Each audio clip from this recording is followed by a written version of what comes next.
I wasn't snooping. I swear I wasn't.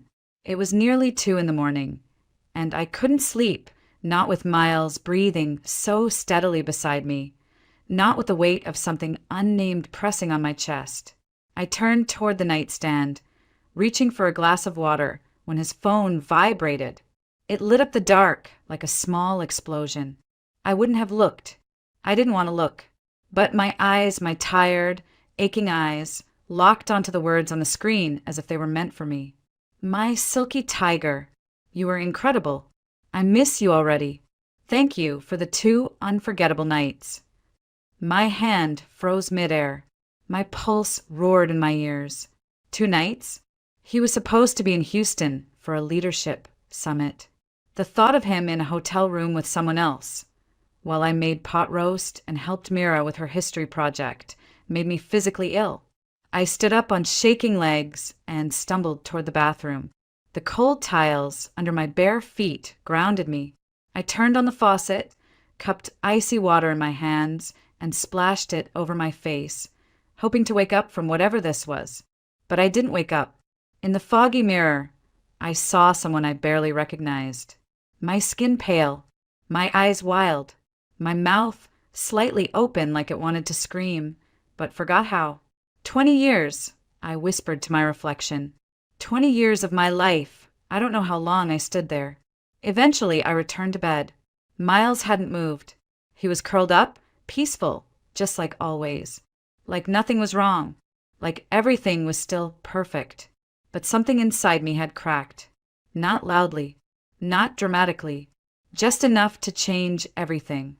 The next morning, sunlight spilled through the kitchen window, making everything look too bright, too ordinary. Miles rushed through breakfast, sipping coffee like it was any other day. "You look pale," he said casually, buttering a piece of toast. "Didn't sleep well." "Yeah," I replied, placing his coffee cup in front of him. I had a strange dream. In it, everything I believed in turned out to be a lie. He paused just for a second, then smiled. "Dreams are weird like that. But we're real, Celeste. You and me, we're solid." I smiled back, but the hollowness in my chest throbbed. I watched him kiss my cheek, grab his briefcase, and leave with the same ease he'd always had. And I stood there, still holding his empty plate, my fingers twitching with the urge to throw it against the wall. Instead, I picked up my phone and called the one person I thought I could trust. "Hey, Tamsin," I said, trying to sound normal. "Can you meet for coffee? I really need to talk." She didn't ask why, just said she'd see me in 30 minutes at our usual place. The cafe smelled like cinnamon and warmth. Tamsin was already there, seated in our favorite corner booth, nursing a latte. Her auburn hair was perfectly curled, her makeup flawless, like always. "You look awful," she said, half joking, half concerned. "What happened?" "Miles," I blurted, my voice louder than I meant. "He's cheating." She blinked. Her fingers drummed nervously on the side of her cup. What makes you say that?" I didn't answer. Instead, I held up his phone screen. The text, the one still burned into my brain. Her eyes locked onto it. For a split second, something flickered in her expression. Guilt? Shock? Fear? "He's someone's tiger now," I said bitterly. And I was the idiot who thought we were unshakable. Tamsin looked away. "Maybe it's not what it seems." "Don't," I cut her off. "Don't defend him. Don't make this softer than it is." She said nothing. A cold thought slid into my mind then, sharp and sudden. Why was she defending him? Why did she look so uncomfortable? Why was her voice too high, too quick? "I'm leaving," I said, standing up. "I'm taking the kids and going to my parents' place in Blue Ridge. Rowan comes home from college this weekend, and Myra's still on her school trip. I'll pick them both up, and that's it. I'm done." Tamsin just nodded, staring into her coffee as if it held answers I wasn't meant to hear. "Are you sure?" she asked, almost too quickly. "It's a big decision." "You think I should stay?" I narrowed my eyes. "Pretend this didn't happen?" She hesitated, For just a second. That second was enough. Whose side are you on? I asked sharply. Mine or his? Yours, she said. Too fast. Too defensive. Of course yours. I don't want you to do something you'll regret. No, I said. I regret staying this long. And with that, I left her sitting there, holding her cup like it was the only thing keeping her grounded. She didn't follow me. She never did. I almost forgot Myra's backpack. I had packed everything, clothes, toiletries, her favorite pajamas with the little stars on them. But the school had sent home a reading packet that was due Monday. Her books were still in the front closet. I cursed under my breath as I parked in front of the house, heart pounding harder than it should have. The sun had set. Shadows stretched across the lawn like arms. The driveway was empty. Miles wasn't supposed to be home yet. I told myself I had 15 minutes, maybe 20. Just grab the backpack and go. I moved quickly through the house. The air felt different, like it didn't belong to me anymore. As I reached for the closet door, I froze. The sound of a key turning in the front lock sliced through the silence. My blood turned to ice. He wasn't supposed to be here, not yet. I panicked. The back door. I could sneak out through the kitchen and down the side yard. I didn't want a confrontation. Not tonight. But then I heard it. A voice. A woman's voice. Don't be so nervous, Miles said with a chuckle. She has no idea. And then the reply. I don't know. She seemed different this morning. Like she knew something. I stopped breathing. That voice. That soft, high voice that used to whisper secrets in college dorm rooms and comfort me during hospital stays. I would know it anywhere. Tamsin. I backed into the kitchen wall and felt the world tilt sideways. My throat clenched so tight I couldn't even gasp. My best friend. My maid of honor. My daughter's godmother. I stood there paralyzed, one hand gripping the edge of the countertop, as footsteps moved through the foyer. I heard them laugh. Heard Miles say something about finally being alone. Heard Tamsin sigh like it was a relief. They were heading upstairs, to our bedroom. Each creak of the staircase hit me like a slap. I used to love that sound. Miles used to carry me up those steps when we were young and stupid and thought love could shield us from anything. I don't know what made me move, but suddenly I was climbing the stairs after them, one foot in front of the other, my knees shaking, my hand trailing along the banister like I might fall. The door to our bedroom was ajar. Light spilled through the crack, golden and warm. Voices. Laughter. I took a deep breath, pushed the door open, and flipped the light switch. The room snapped into clarity. Miles froze, shirt half unbuttoned, his hair a mess like he'd just been running his hands through it. Tamsin stood beside the bed, her face pale, hair tangled, eyes wide with horror. It's not what it looks like, Miles said too fast, stepping away from her like that would undo anything. I tilted my head. Really? I asked calmly. Because it looks a hell of a lot like my husband and my best friend were about to screw each other in my bed. Tamsin opened her mouth, then closed it. Her lips trembled. She looked like a ghost. Miles began. Don't, I said. Don't even try. He looked wounded like I'd just stabbed him. The irony almost made me laugh. You know, I added, my voice like ice. You two could have picked any bed in the city. But no, you chose. You really went for the symbolism, huh? Inside, I was unraveling. My whole body felt like it was vibrating, but outside I was still, steady, like I was watching someone else's life fall apart. Tamsin tried to speak again. Celeste! No, I said sharply, turning to her. You don't get to say my name. Not now. She flinched. You remember how many times you told me I was lucky? That Miles was a dream husband? That we were the perfect couple? Was it all part of the game? Her lips parted, but no sound came out. Don't answer, I whispered. I already know. Miles stepped toward me. I held up my hand. Don't come any closer, I said. I don't want to hear your explanations. I don't care, because I have both your little texts in my phone now. My silky tiger. My tigress. How poetic. He paled. I packed my things, I continued. The kids are coming with me. You two can have each other. Enjoy your little jungle. And I walked out. He called after me. I didn't stop. I carried my suitcase down the stairs, past the photos we once took in Paris, past the coat Rack Mira helped decorate with stickers. Miles followed me to the door, pleading, "Please, this isn't what you think." "No," I cut him off. "It's exactly what I think." He reached for my arm. "I love you, Celeste." I turned to him, calm as ice.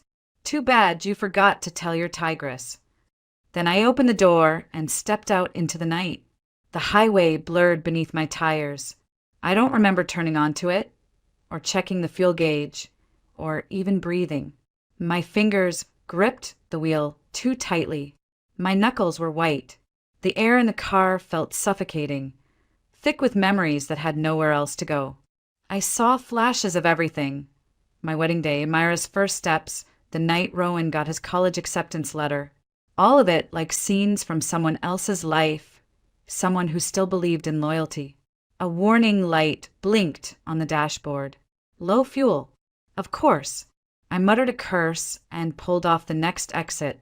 The station looked like something out of a late-night movie. Empty, too quiet, lit by harsh fluorescent lights that made everything feel sterile and unreal. I stepped out into the night air, cold against my skin. I barely noticed the man behind the counter at first. I was too busy fumbling with my credit card, too busy trying to keep the tears from falling. "Rough night?" he asked, his voice low and steady. I didn't look up. "Why would you say that?" "Because most people don't cry while filling up their tank." I touched my cheek and realized he was right. My skin was wet. I hadn't even noticed. "Sorry," I mumbled. "No need," he said. "Everyone has a bad day. Want a coffee?" "On the house." I hesitated. Part of me wanted to run, to be alone. But something in his voice made me pause. Not pity, not curiosity, just calm. He handed me a paper cup and poured. "I'm Jude, by the way. Owner, cashier, and midnight philosopher." I gave him the ghost of a smile. "Celeste." We sat at a tiny table tucked in the corner of the store, surrounded by dusty maps and racks of beef jerky. The heater hummed softly in the background. "I wasn't planning to tell anyone this," I began, staring down at the steam rising from the cup. "Not for a while. But then again, I wasn't planning on finding out my husband's cheating with my best friend either, so he didn't flinch. Didn't ask for details. Just waited. I told him everything. 20 years of marriage. The message on the phone. The voices in the hallway. The laughter as they climbed my stairs. "I thought we were solid," I said, my voice cracking. He used to hold my hand in parking lots and tell me I made him feel grounded. And Tamsin, she was there for every big moment of my life. My maid of honor. My daughter's godmother. I trusted her with everything. "Sometimes the people closest to us," Jude said quietly, "carry the sharpest knives." I looked at him, startled. "You don't seem surprised." "I'm not," he said. "I lost my wife 5 years ago. Car accident. After she died, a few close friends disappeared. Some reappeared with truths I never wanted." "I'm sorry," I whispered. He nodded, eyes soft. "It's part of why I keep this place. Quiet. Predictable. I talk to strangers. They leave. No attachments. So why talk to me?" He shrugged. "Maybe because you looked like someone who needed someone to sit with her while the world fell apart." The cup in my hand had gone cold, but my chest, for the first time that night, didn't feel frozen. "You have kids?" he asked gently. "2. Rowan's in college. Myra's 13. They're everything." He smiled. "Then you've already got something worth starting over for." I looked at him then, not just looked, but really saw him. The graying beard, the tired eyes that still managed to be kind. There was no spark, No sudden swell of romantic music in my head. Just something quieter. Safer. Thank you, I said. For the coffee. And the humanity. He raised his cup to surviving betrayal and bad gas station lighting. I laughed. It sounded strange, like it didn't belong to me yet. But I held on to it anyway. We exchanged numbers before I left, not as a promise, but as a possibility. In case you need more caffeine and less judgment, he said with a wink. I drove the rest of the way to Blue Ridge with the heater on and the windows cracked just slightly. The trees blurred by like shadows. Somewhere in the mountains, my parents' house waited. And for now, that was enough. My parents' house in Blue Ridge hadn't changed. The porch still creaked in the same spots. The air still smelled like pine and old wood. But everything inside me was unrecognizable. Mom met me at the door, still in her nightgown, hair pinned back tight like always. Her eyes scanned the suitcase in my hand, the tight line of my mouth, and she didn't ask questions. She didn't have to. You can sleep in the old guest room, she said. I'll make up the bed. I nodded. Mira was already curled up under her childhood blanket by the time I came upstairs. Rowan, bless him, had driven in from his campus hours early. He met me at the door with a worried look and a silent hug. I didn't say much that night. The next morning, Mom made blueberry pancakes like we were trying to pretend life was still sweet. Then, while Mira and Rowan were outside with Grandpa, she dropped the bomb. I invited Miles, she said, not looking at me. I put down my fork. You did what? He's your husband. You two need to talk. No, Mom. We don't. Not now. Not here. She folded her napkin slowly, deliberately. Celeste, all men stray now and then. It doesn't mean you burn the whole house down. I stared at her. You think this is about one mistake? He's been sleeping with my best friend. Her expression didn't change. It's still your marriage. And that's supposed to mean what? That I stay and swallow the betrayal. That you fight for it. I pushed my chair back and stood. I've been fighting for this marriage for 20 years. I'm not going another round. She didn't argue, just sighed like I'd disappointed her in a quiet, permanent way. Later that afternoon, I sat with Mira in the garden while she drew tulips and pretended she wasn't listening. Is Daddy still coming back? She asked, her voice small. No, sweetheart. Not in the way you're used to. She nodded once and kept drawing. That night, I filled out the divorce papers. The court date came sooner than I expected. Savannah was gray and cold when I arrived at the courthouse. I wore a navy blue suit I hadn't touched in years. The heels pinched. My heart did worse. Miles was already there. He looked tired, hollowed out, not a trace of his usual polish. We sat across from each other without speaking while the lawyers worked through the logistics, like we were dividing office supplies, not a life. Then came the moment. The division of assets, the judge said. Let's review the proposed terms. I'd like to make a statement, Miles interrupted. My attorney looked at me, surprised. Miles stood, hands at his sides. I waive my right to any shared property, he said. Everything goes to Celeste and the kids.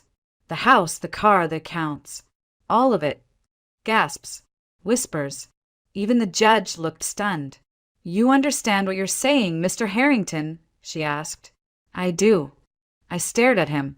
Not with gratitude. With confusion. What was this? Guilt? A power play? A farewell? Then I saw her. Tamsin. She had slipped in through the back of the courtroom, sitting alone, her coat drawn tightly around her. She looked like a ghost, thin, pale, eyes hollowed out by something deeper than sleepless nights. I turned back to Miles. His expression hadn't changed, but something in his posture did. He didn't look at her. Not once. Something had shifted between them. The final blow, or just the truth settling in. When it was over, I walked past him without speaking. I didn't owe him anything anymore. Not words, not tears.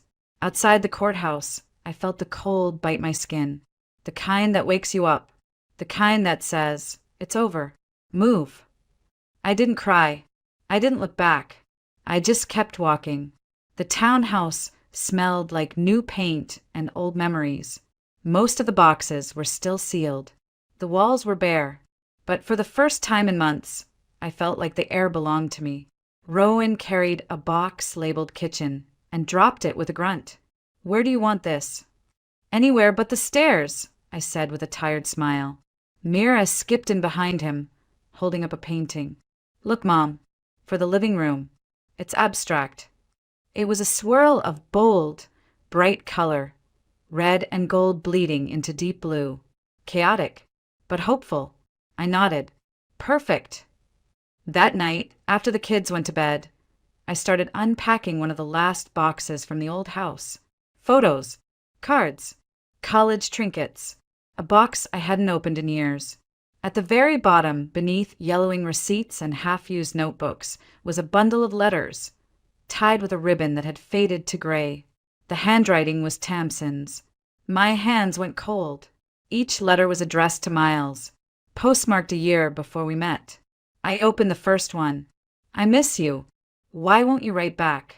I wait every day for the mail, hoping to see your name." My stomach twisted. These weren't friendly notes.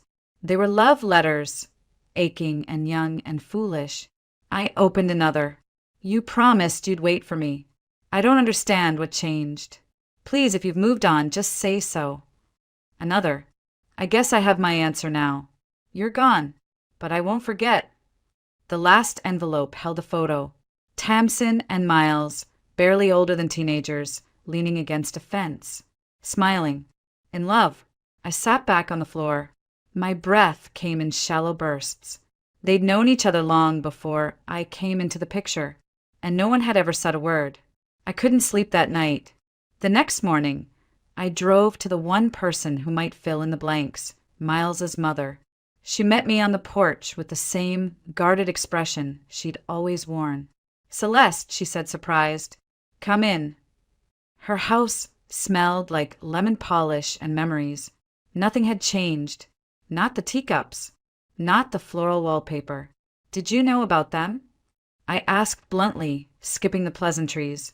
She blinked. "About who?" "Tamsin and Miles. From before college." Her mouth tightened. "That was a long time ago." "But it happened." She sighed. "They were neighbors. Close. He wrote her letters for months after we moved away. Never got a single reply." "That's not true. I found her letters. She sent dozens. He never answered because he never got hers either." She frowned. "He wrote every week. We even checked the mailbox together." Something clicked. "Did anyone else live with you then?" I asked. "My mother," she said slowly. "Why?" I pulled out the final letter, the one that explained all. It wasn't from Tamsin. It was from her grandmother, to Tamsin's mother. I intercepted all his letters. She doesn't need distractions. Let her think he moved on. She deserves someone better. I watched Miles's mother read it, her hands trembling. Oh my God," she whispered. "They never knew." "No," I said. "They didn't." When I got home, I sat in the backyard, phone in hand, staring at the name I never thought I'd call again. Miles answered on the second ring. "Celeste." "I found the letters," I said, "and the truth." Silence. "I think you and Tamsin spent 20 years believing you were abandoned. But the truth is, someone made sure you never had a chance." He exhaled. "So it was real?" "Yes." He didn't ask what I wanted. He didn't apologize. He just said, "Thank you for telling me." And then he hung up. I sat there, staring at the trees, the sky, the past. Was I the rebound? The replacement? Maybe in the beginning. But somewhere along the way, we became something else. Something that, for a time, felt real. Still, real doesn't always last. She showed up at my door with no makeup, no earrings, and no mask. Tamsin looked older than I remembered. Not in the way time does to a face, but in the way regret does. She stood on my porch like a stranger afraid to knock. I opened the door before she found the courage. "I need to talk," she said. "I don't." "Please, Celeste." Something in her voice stopped me. Not guilt, not even desperation, just exhaustion, the kind that settles deep in your bones when you finally run out of ways to pretend. I stepped aside. We sat across from each other in my tiny kitchen, the table between us like a battlefield. I offered no coffee, no quorums, just silence. "I loved him," she said softly. "I know. I loved him before you even met him. He was my first everything. But he moved away, and I never heard from him again. Because your grandmother intercepted his letters." Her eyes widened. "You know." "I found them. All of them." She looked like someone who'd just been told her whole life was a lie. "I thought he'd forgotten me, replaced me. So when I met you in college, and you were with him, I told myself I was over it, that it didn't matter. But it did." She nodded. "At first, I became your friend just to stay close to him," she confessed. "But then, I actually started to love you. As a friend. As family. That part wasn't fake." "You still slept with him." "It wasn't planned," she said quickly. "It happened 3 months ago. His company's holiday party. We both drank too much. 1 minute we were laughing, and the next, don't." I cut her off. "Don't give me the blurry details." Tamsin flinched. "I'm not here to justify it. I just needed you to know it didn't go on for years. It wasn't some affair behind your back all that time." "You think that makes it better?" No, her voice cracked. "No, I think it makes it worse. Because it means we both knew better and still did it anyway." I stood, arms crossed. "Tell me something. Did you think he was going to leave me? Did he promise that?" She hesitated. "That was enough. Did he tell you he loved you?" I pushed. "Yes," she whispered. "After you left. He came to me and said he didn't know what he wanted." "And you believed that was love?" She didn't answer. "Of course you did," I said. "You spent 20 years clinging to a ghost of a boy who never got to grow up. That's not fair." "Isn't it?" I snapped. "You think I don't know what that feels like? To hold on to someone who stopped choosing you the minute you weren't convenient anymore." She looked away, biting her lip to keep from crying. I almost felt sorry for her. Almost. I always imagined if Miles and I ever had a chance to be together, it would feel like home," she said. "But it didn't. It felt wrong. Like we were pretending we hadn't become different people." "You have," I said. "He did. And so did you." She nodded. "I'm moving to Seattle. I got a job offer. I need to go somewhere where everything doesn't remind me of what I ruined." I didn't ask for a goodbye hug. I didn't cry. When she left, I felt like a door had closed. When I had needed shut for far too long. That night, my mom came over. She stood in my kitchen, studying me like I was a puzzle she'd never solved. "You're really going through with it," she said. "I already did." She exhaled. "I always told you to keep the family together.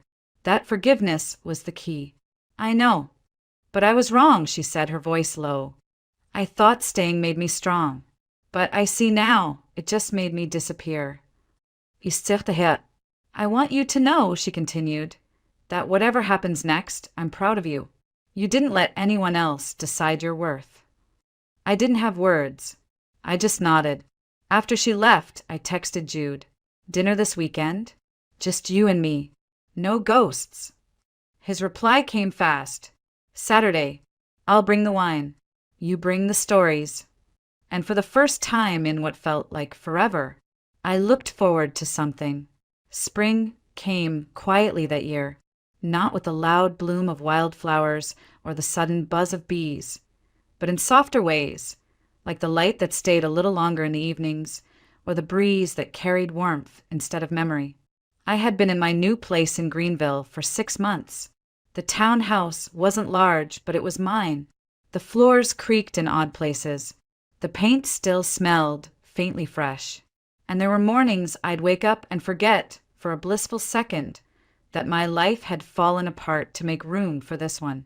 That Saturday, Jude showed up with a bottle of red and a bag of groceries. He didn't ask if he could cook.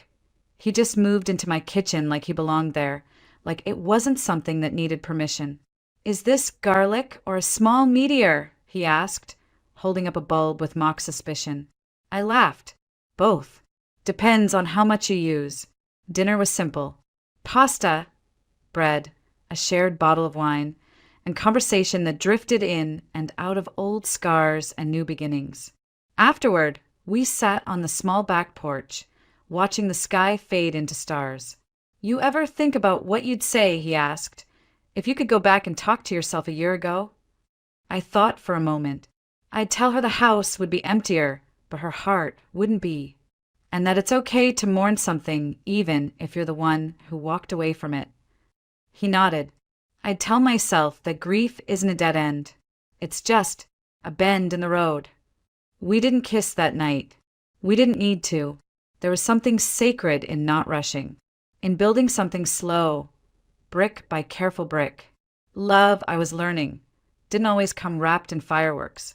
Sometimes it came in the form of someone who knew how to sit in silence with you and not fill it. A few weeks later, Mira painted a mural on the wall in her room. Blues and golds and soft whites. She called it Mom's Fresh Start. I didn't stop her. I let her make her mark on this new chapter, too. Rowan came home for the summer and surprised me by bringing someone with him, a girl named Kat. She was quiet and kind and watched him with the kind of gaze that didn't take anything for granted. I liked her immediately. Even my parents were different now. My mother, who once swore her role was to hold the family together by enduring silently, joined a volunteer group that traveled to local shelters. My father drove her twice a week and started writing poetry. It was bad poetry, but it was new. Then one day, out of nowhere, Miles called. "I'm not calling to fix anything," he said quickly. "I just wanted you to know I'm sorry. For all of it. Not just what I did, but for how long I let you be alone in that marriage." I didn't say much, but I listened, and when I hung up, I felt no anger, just a faint ache, like touching a scar that had finally stopped bleeding. Later that week, I found myself back at the same gas station where I first met Jude. The sky was overcast, the pumps were still finicky, and the little cafe table inside was now surrounded by potted plants and travel mugs for sale. He looked up from behind the counter, eyes lighting up. "You again," he said. "You never did finish telling me the rest of your story." I smiled. "That's because I'm still writing it." We sat down side by side this time. No past to outrun, no future to chase, just two people, exactly where they were meant to be. And for the first time, I wasn't holding my breath for the other shoe to drop.